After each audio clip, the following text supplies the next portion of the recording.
Hello everyone, this is my underhand throwing lesson. Students will demonstrate the underhand throw by sliding a beanbag across the floor with correct hands and leg positions accurately 4 out of 5 times. This lesson is intended for first grade. Here are the standards that I will address in this lesson. Some accommodations for diverse learners are some visuals I will have for English language learners. And the students will also be learning a rhyme to help them remember the steps for the technique. The equipment that is needed are some foam balls, hula hoops, and bean bags. These are the images I'm going to be using to show the steps.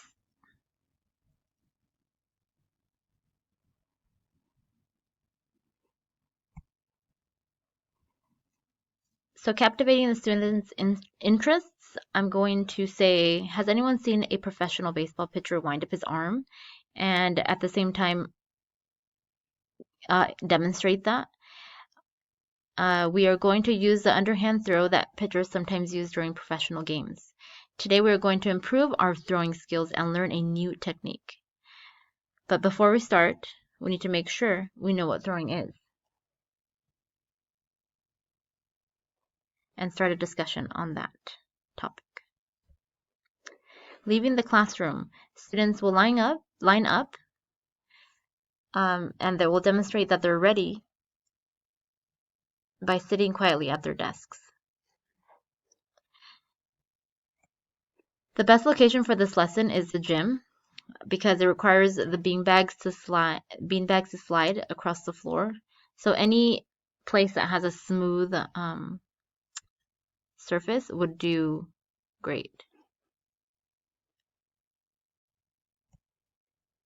For warm-ups, we will do arm circles, jumping jacks, lunges. We are going to do 5 lunges to the right and to the left and hold them for 5 seconds.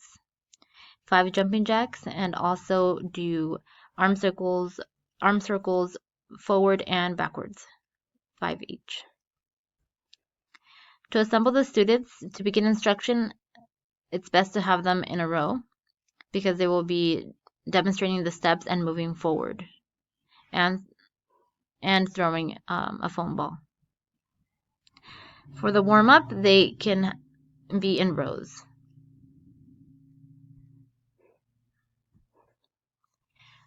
The lesson introduction. So we're going to start by learning the movements of the underhand throwing and a little rhyme to help us remember them. It's called the tick-tock rhyme. There are 5 words we need to remember. Everyone show me 5 fingers. So tick-tock, step, and rock. Those are the 5 words that we're going to be remembering.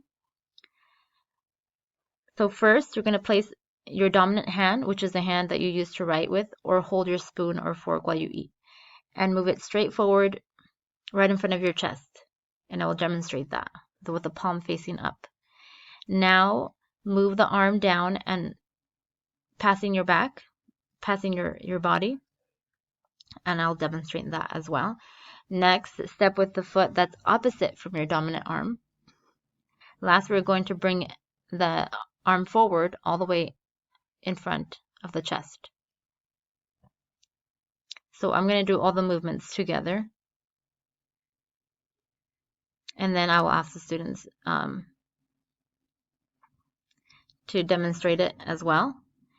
And after that, I'm going to ask them to give me a thumbs up, a sideways thumb, or a thumbs down, depending on how their grasp of the topic is.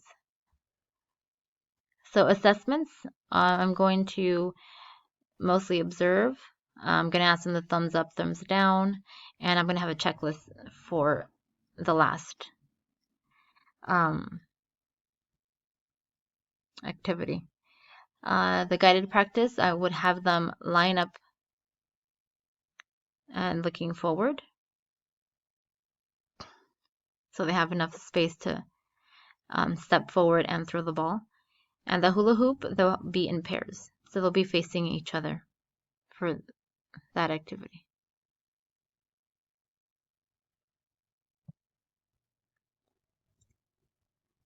For the hula hoop activity, like I said, they're going to be in pairs and they're going to be facing each other. And for the got you activity, where they're going to slide the bean bags across the floor using the underhand throw, they're going to be on half of the court. So they're close enough, not too far, so they don't throw too hard or slide too hard. So for the closing activity, we'll blow the whistle 3 times. I'm going to ask them to form a circle for discussion about the activities that they just participated in, all the new content that they have learned. For example, what are the other games you can use this new skill for? How can this skill be useful? Why is it important to face where you are throwing? What direction should your fingers face when you have completed the throw? And after we discuss all of those, we're going to start the cool down. And for this, I will have the students stretch and touch their toes and hold for 10 seconds. Reach towards the sky for 10 seconds. Then one arm up and one arm down stretch and count to 3. And do that stretch 4 times. For the next lesson, we will be learning the overhand throw and have targets to aim at. So that will be fun. Returning to class, students will again line up, and the students, if there are any light objects, some of the students can help carry the ones at the front of the line. So when we line up, it could be 3 rows,